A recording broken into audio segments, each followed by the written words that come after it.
Hello, Cancer, Sun, Moon Rising, and Venus Signs. Kamusta kayo? Sana po'y nasa mabuti kayong kalagayan.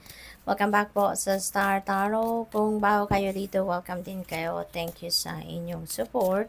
I truly appreciate it. God bless you all. Cancer, Merry Christmas po pala.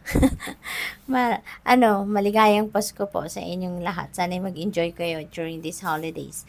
So, yung paunang mensahe po ninyo, ring, a marriage will take place, either romantic or business. Baka may Christmas wedding, no? Ang iba sa inyo. Kung hindi man kayo kakasal, baka meron kayong attendant Christmas wedding. 'Di ba? So, maaring ganon.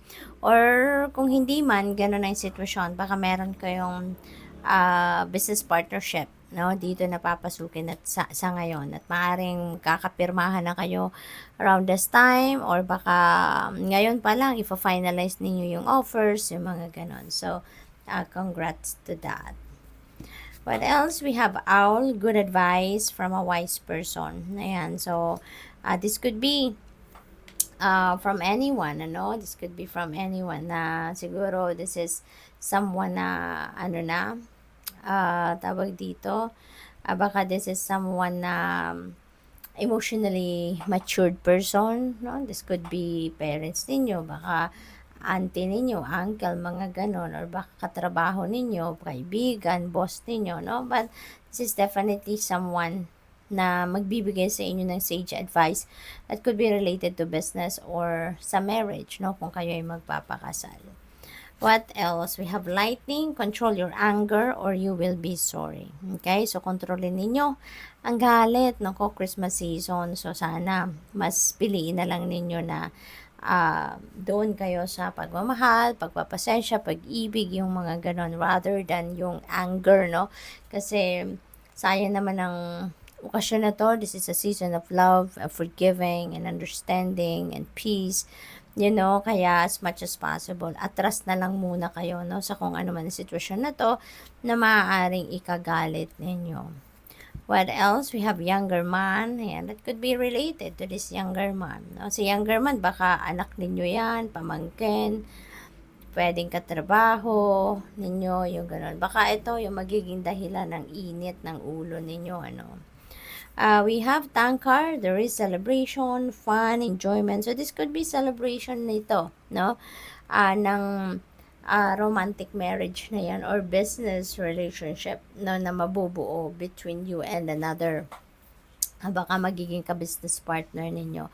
Kaya merong kasiyahan, celebration dito. So enjoy na lang kayo, no? Cancer. So what else? We have torch, spiritual development, enlightenment, awareness, and understanding.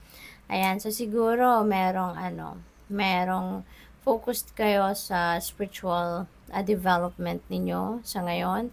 Maybe you're going to focus more on your spiritual life, spiritual side.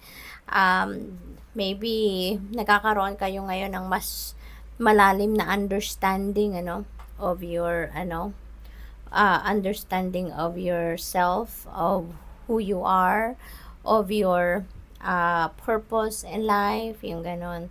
And siguro mas nagkakaroon din kayo ngayon ng deeper understanding of your relationship, no, with the divine universe and the rest of your spirit team. We have marriage. Ayan, may kasalan talaga, Cancer. So, meron tayong marriage doon, diba? So, it's either kayo ang ikakasal dito or baka mahal ninyo sa buhay ang ay kakasal at kayo ay may imbitahan. This could be someone na malapit sa puso ninyo. Victory. Wow. So, there is victory in some endeavor dito. So, magiging kayo? Victorious, magiging matagumpay kayo sa kung ano man ang inyong ginagawa or pinagkakabalahan, trabaho, project, enterprise, kung ano pa man, na pinagsisikapan, pinagtatrabahuan ninyo. So, we have dolphin. There is financial gain, usually coming from something you did in the past. So, merong paparating na pera. So, this is really beautiful. Meron kayong paparating na pera. This could be return of investment. This could be something na galing doon sa pinag-effortan ninyo in the past or galing sa trabahuan ninyo in the past. Maaring ngayon, you will get paid, no?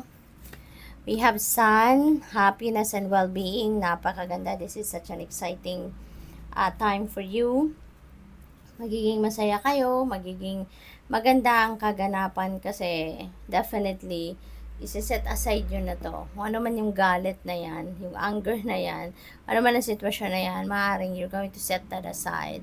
Maaaring talagang yung tatalikuran ninyo. Then you're going to focus on positivity, on whatever it is that is going to give you happiness instead, no? Pati yung katawan ninyo, maganda rin ang pakaramdam ninyo dito. So siguro, ang iba sa inyo gumaling na sa mga sakit, muling bumalik na yung energy, yung ganon. So, we have 3 affairs with your family. Ayan. So, siguro mga ano ito, mga, siguro mga party ngayon, mayroong mga celebration ng Pasko, New Year's, yung mga ganon. So, or other things, no? Siguro mayroon din kayong mga inaasikasong family business, 'di ba? Yung mga ganon. So, it's all about family. Baka yung mga family members ninyo, hands-on talaga kayo sa pag-aalaga dito, pag-aasikaso sa kanilang mga pangangailangan. So, there's so many, no, things that might be on your plate sa ngayon. We have dog close-up, pleasure with a close friend, Cancer. So, this could be something na pagkakaabalahan din ninyo sa ngayon. Hindi lang focus kayo sa pamilya, hindi lang focus dito sa mga kasalang ito, sa mga kaibigan ninyo as well. You're going to give time also with them sa ngayon. So, siguro meron din dito mga paparty kayo, no, nakasama ang inyong mga kaibigan. So, good luck. Thank you for watching. Love and light. Namaste.